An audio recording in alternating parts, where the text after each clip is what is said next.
You, John Fitzgerald Kennedy, do solemnly swear I, John Fitzgerald Kennedy, do solemnly swear that you will faithfully execute the office of President of the United States that I will faithfully execute the office of President of the United States and will, to the best of your ability, and will, to the best of my ability, preserve, protect, and defend the Constitution of the United States. preserve, protect, and defend the Constitution of the United States. So help you God. So help me God.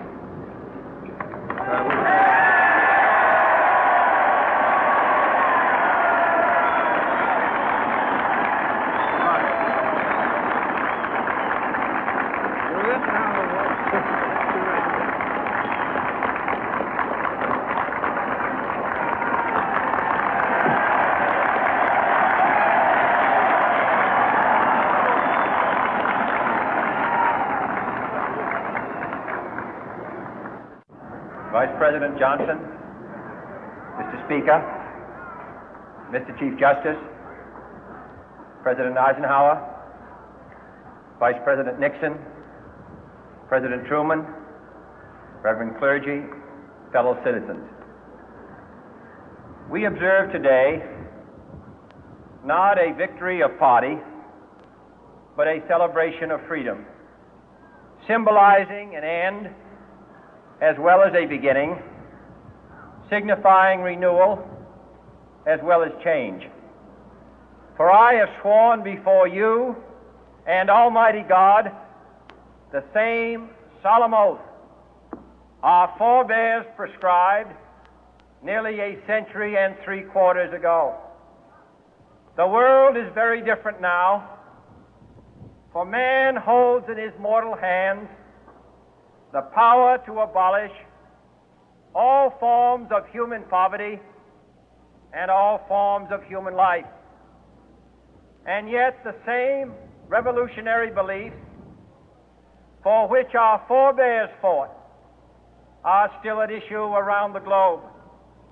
The belief that the rights of man come not from the generosity of the state, but from the hand of God.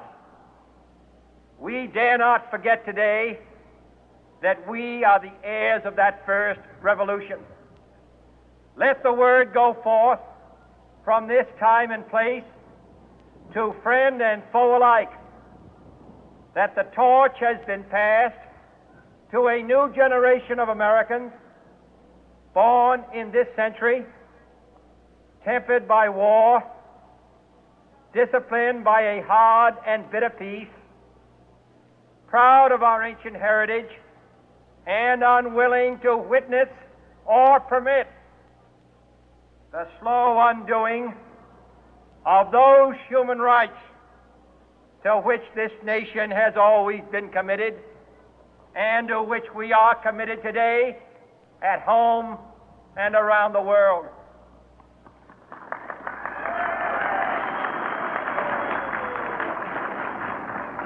Let every nation know, whether it wishes us well or ill, that we shall pay any price, bear any burden, meet any hardship, support any friend, oppose any foe to assure the survival and the success of liberty.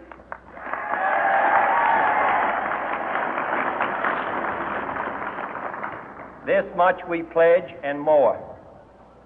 To those old allies whose cultural and spiritual origins we share, we pledge the loyalty of faithful friends. United, there is little we cannot do in a host of cooperative ventures. Divided, there is little we can do, for we dare not meet a powerful challenge at odds and split asunder. To those new states whom we welcome to the ranks of the free, we pledge our word that one form of colonial control shall not have passed away, merely to be replaced by a far more iron tyranny. We shall not always expect to find them supporting our view, but we shall always hope to find them strongly supporting their own freedom, and to remember that in the past, those who foolishly sought power by riding the back of the tiger ended up inside.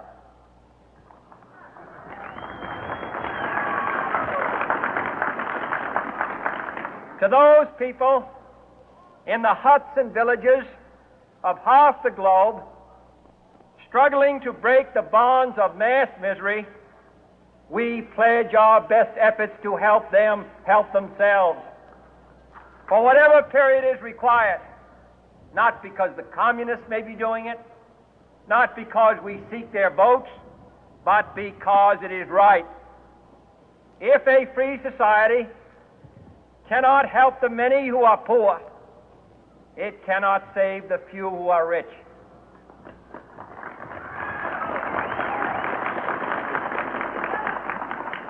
To our sister republics south of our border, we offer a special pledge to convert our good words into good deeds, in a new alliance for progress, to assist free men and free governments in casting off the chains of poverty. But this peaceful revolution of hope cannot become the prey of hostile powers. Let all our neighbors know that we shall join with them to oppose aggression or subversion anywhere in the Americas. And let every other power know that this hemisphere intends to remain the master of its own house.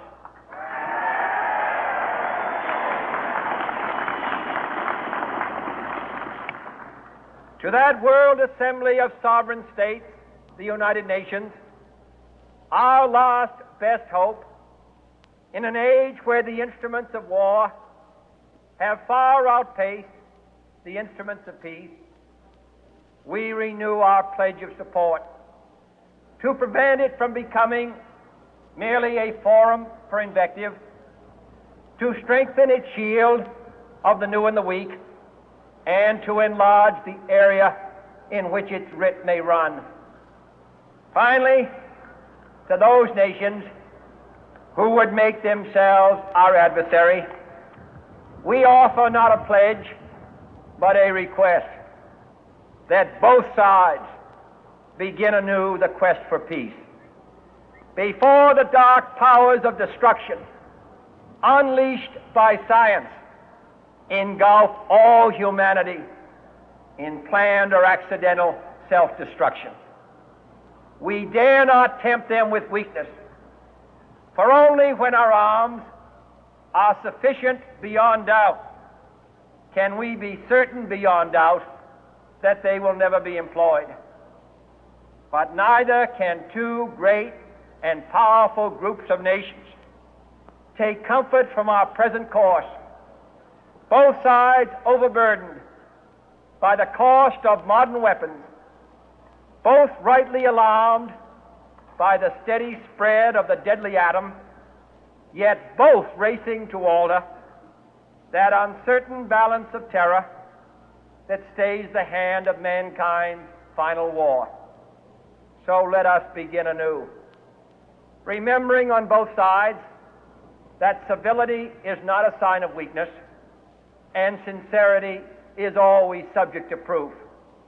Let us never negotiate out of fear, but let us never fear to negotiate.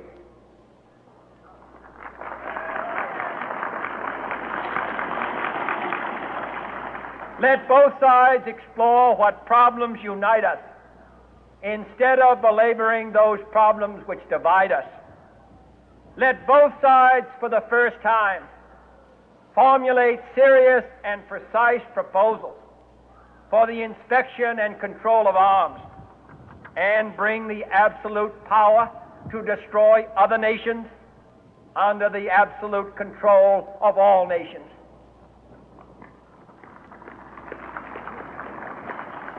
Let both sides seek to invoke the wonders of science instead of its terrors.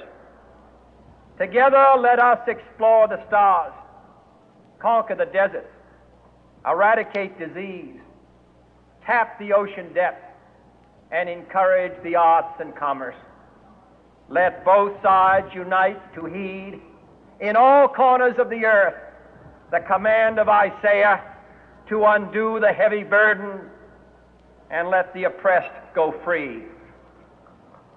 And if a beachhead of cooperation may push back the jungle of suspicion, let both sides join in creating a new endeavor, not a new balance of power, but a new world of law, where the strong are just and the weak secure and the peace preserved. All this will not be finished in the first 100 days, nor will it be finished in the first 1,000 days, nor in the life of this administration, nor even perhaps in our lifetime on this planet. But let us begin.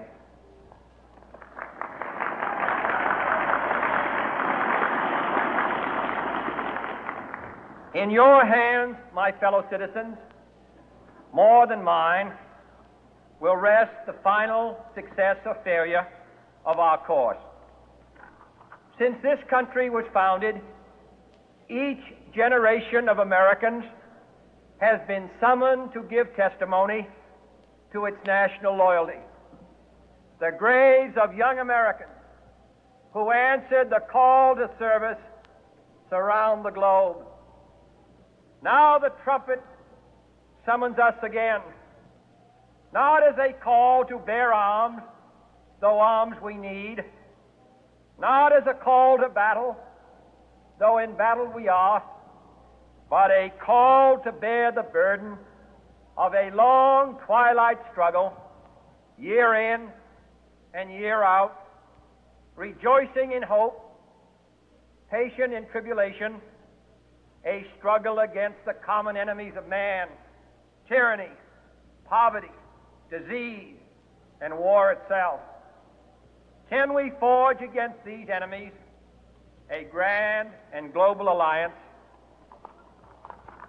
north and south, east and west, that can assure a more fruitful life for all mankind?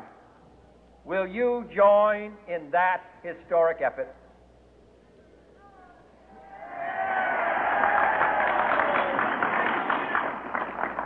In the long history of the world, only a few generations have been granted the role of defending freedom in its hour of maximum danger. I do not shrink from this responsibility. I welcome it.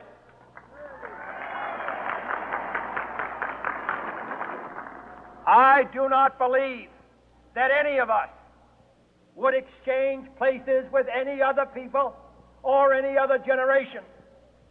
The energy, the faith, the devotion which we bring to this endeavor will light our country and all who serve it. And the glow from that fire can truly light the world. And so, my fellow Americans, ask not what your